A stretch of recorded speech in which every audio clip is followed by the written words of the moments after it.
Hola clase, bienvenidos a mi cocina. Welcome class to my very own kitchen. I have a privileged insider's view. But more importantly, welcome to our online Spanish class. We're talking about what we studied during week 4. It's a little confusing because it's the same handout as Clase Tres, week 3. We just had a lot of vocabulary, so we continued on and some important vocabulary words for if you go to a restaurante, a restaurant.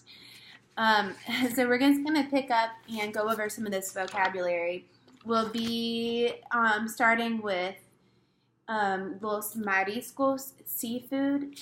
It's at the bottom. It's on the back of the very first page. So seafood, mariscos. And as always, I'm just going to say the words in Spanish, and feel free to take the time to repeat after me out loud in the comfort of your own cocina, your own kitchen, or wherever you might be watching this video. Hopefully not in too public of a place, but I'm sure your neighbors will very much love their own Spanish lesson.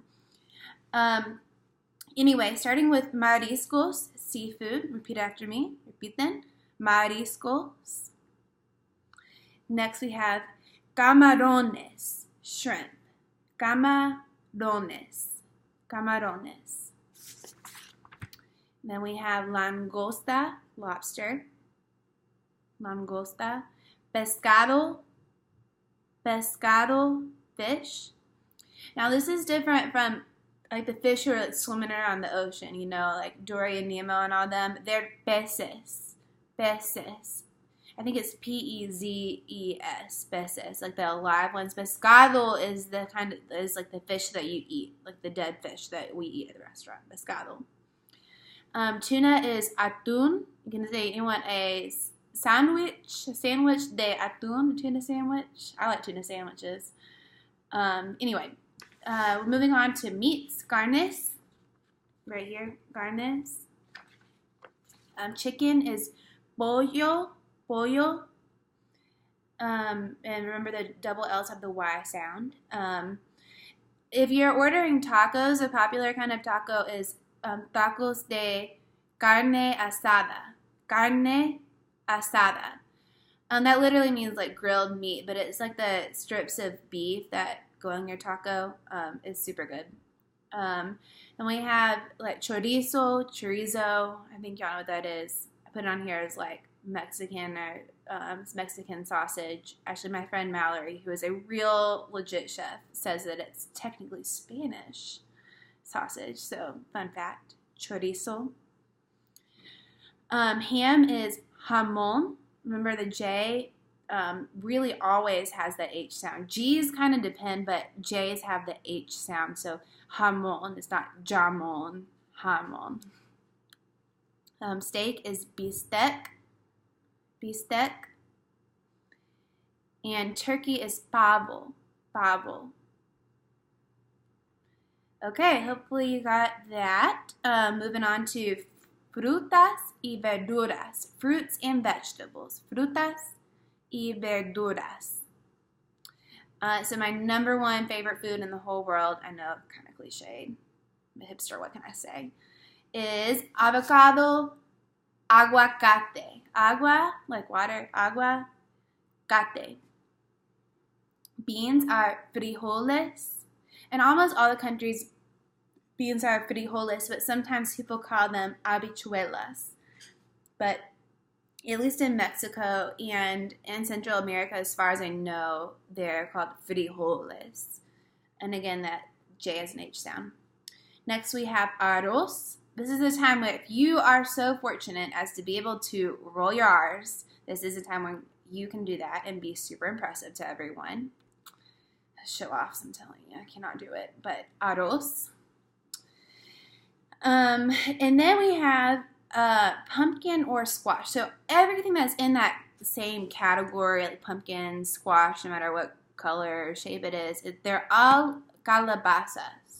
And so usually you kind of identify them by like what color they are. So like calabaza de amarillo, that would be like a yellow squash, or de verde would be, calabaza de verde would be like a green squash, or de naranja would be like a jack-o'-lantern kind of pumpkin. They're all calabazas, and it's kind of confusing. One week, somebody thought that they were getting a pumpkin pupusa at Rincon Latino, and it turned out to be squash. So that, it's always confusing. Sometimes you have to ask for clarification.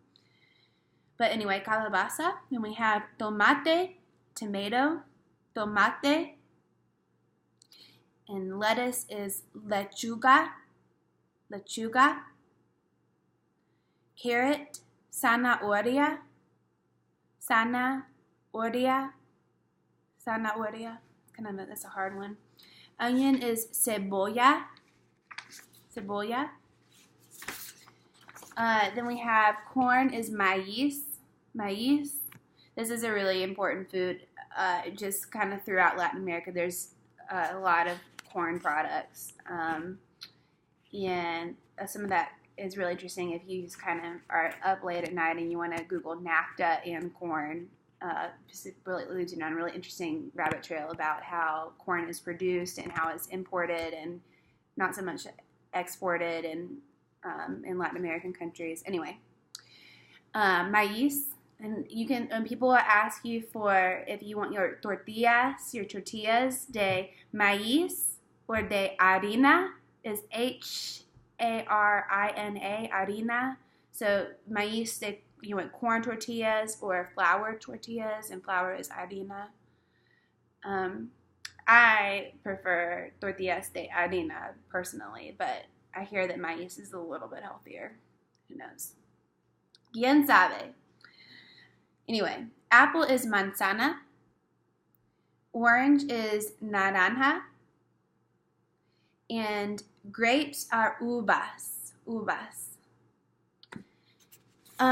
We played a few games with these vocabulary words, but I know this is a lot, so we spent a lot of time on this. So if you have any questions, let me know. Keep practicing. I know it gets hard. It's hard in the beginning, but as soon as your brain starts to get used to learning these new words, and reading in Spanish is a really important thing, then it does get easier. But thanks everyone for joining us. Just a reminder that this week, as in today is the 16th, tonight at 7, we have class at Rincon Latino. And then we will not have class on Thursday. We will not have our Thursday class. We will the next week, but not this Thursday because we're having the Campamento de Football, soccer camp. So let me know if you'd like to join for that. It was super fun today. We had a great time and got to know some new friends. So anyway, peace out. La paz. And see you soon. Nos vemos pronto.